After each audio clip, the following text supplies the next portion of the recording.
Alright guys, welcome back again to the channel. So some huge boost right now for Super Eagles head coach Eric Chelle as Stanley Nwabali shared some uh picture and some videos of his recovery from training. He actually got back into training with his Chipa United side yesterday, and this definitely is a positive that we might actually see this man line up with the squad next week to play the World Cup qualifying series.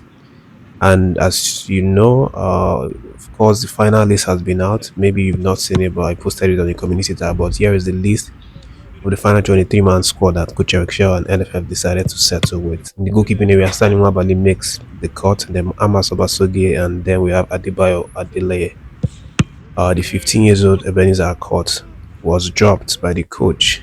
And then we have in the defensive areas just Akon Kavimbasi Ola Eno, Bright Say Samuel Bruno Onyemichi, Chidozie Awaziem, Felix Agu, and then there's Benjamin Frederick.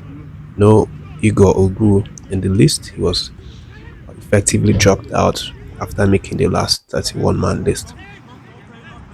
And then in the midfield we have Wilfred Ndidi, Sadele Bashiru, Rafael Onyeka, Alex Iwobi, Frank Onyeka, and Chris Santos Uche. And then one man in the person of Alasan Yusuf was dropped from the list. Then the attacking areas: Ademola Lukuman, Samuel Chukwueze, Victor Osimhen, Moses Simon, Cyril Dessas, Toluwa Rokodare. These are the 6 guys that Coach Eric Shaw decided to go with, thereby dropping up to 5 players from the attacking areas, including Victor Boniface, Nathan Teller, Umar Sadiq, Ako Adams, and one other person I've forgotten. But that's how the list looks like right now, heading into 1st of September, which is on Monday, the day that the camp is going to be opening officially. So this is how it's going to be. These guys already know that they are the ones to come to the camp from Monday, but they still have the games for their club sides this weekend. And after that, they are going to, travel straight to Nigeria, straight to Uyo, where these games will be held.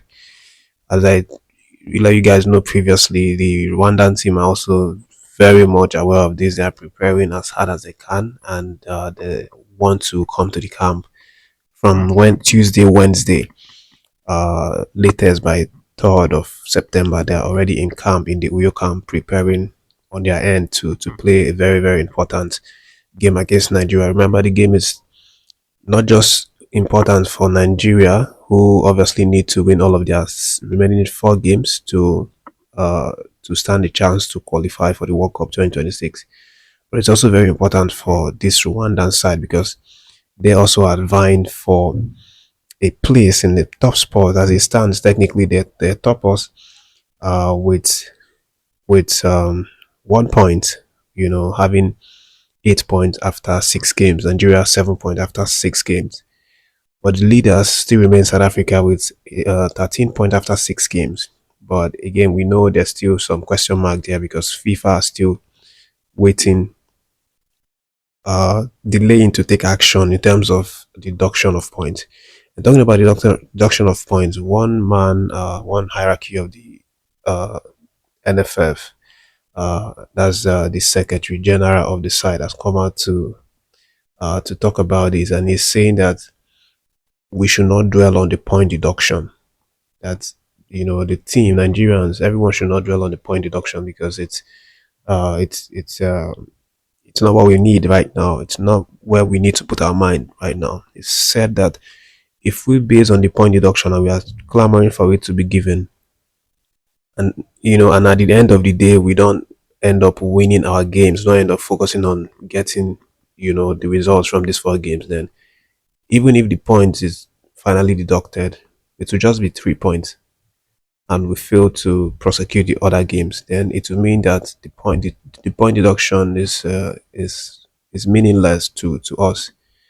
But he said instead, the focus from the boys, from everyone, the fans, should be on giving the maximum support to make sure that these games are being prosecuted very well, and the victories are being gotten, especially starting with this Rwandan game and then going into South Africa. And the man that said this is the Secretary General of the NFF, in the person of Dr. Mohammed Sanusi. That's what he said, told that to Brila FM. And uh, rightfully so, At the end of the day, he made some very good points on that because obviously we'll still have to do the hard job by getting victories on all these fronts, and then wait for FIFA to react on that. And talking about this as well, the South African head coach Hugo Bruce has also been talking a lot about Nigerian team. Of course, uh, we have him on the ninth, but before then we have Rwanda, while South Africa and Hugo Bruce have a game against Lesotho. And this is the same Lesotho team that they infringe on one of FIFA's rights by fielding an ineligible player in the person of Mokwena, and they are going to play them again. I think on the 6th or something like that. But this coach has come out now to say that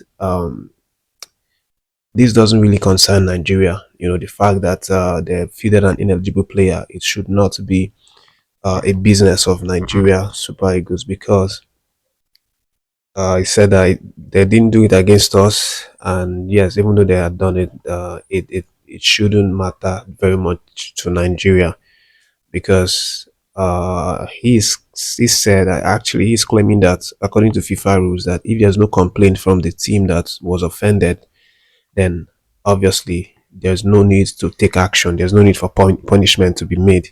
This is what Hugo Bruce is saying.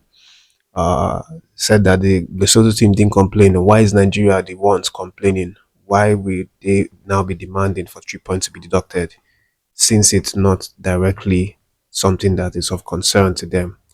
That is what Hugo Bruce is saying.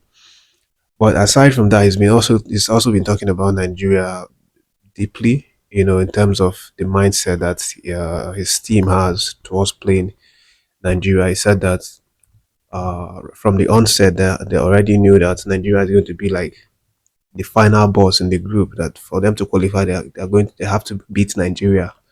They really have to, you know, get the result in Nigeria. So that's what he's saying right now.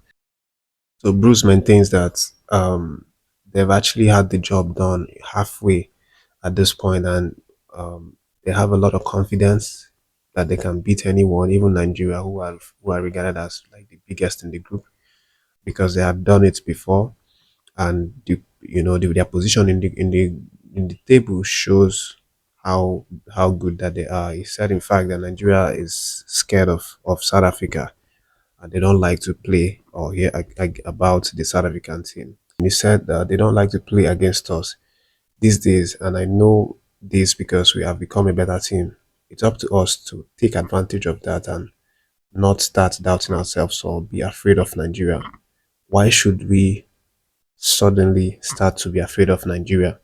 I don't see any reason. If we go for it and play at our best level, we can win against Nigeria. We can also lose, but it's football, and you will never know the outcome. That is what Hugo Bruce is saying right at this point. But it's not also underrating the Lesotho team, which is of course the first match that they have before welcoming Nigeria at home. To that, he said Lesotho team are a strong team. They held Nigeria to a draw, and the biggest mistake South Africa players can make is underrate Lesotho. Remember, this Lesotho team held Nigeria to a draw in Nigeria, so we must not make the mistake of underestimating them. We have beaten Lesotho before, so we should be confident about beating them again. We know from the start that the team we had to beat is Nigeria. Even though they started poorly, they can still qualify. That is what the coach has said. So that's what's happening right now. Let me know your take on any of this latest updates coming now. Good news for the Super Eagles of Nigeria. Stanley Nwabali obviously back right now and ready to go. Camp opens on the 1st of September, which is from Monday, and then we'll see what happens.